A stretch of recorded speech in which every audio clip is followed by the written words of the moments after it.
Laurent Tolej ka shpërthyer këtë sezon në Angli.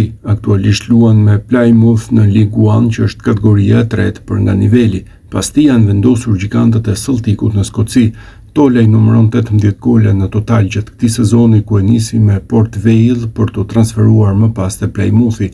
Këto të fundit derdhën në verën e kaluar rreth 1.4 milion euro për kartonin e qendërsulmuesit, që ka kontratë deri në vitin 2029. Zërat për interesimin e Celticut erdhën nga gazetari Daily Mail, Simon Jones.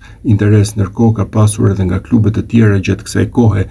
Tolej ka luajtur me moshat e Zvicrës, ndërsa për 24 vjeçarin ekziston mundësia që të ndryshojë kombëtare. Në kampionat, ku regjistron 14 gola, është vetëm 2 të tjerë larg golshënuesit kryesor.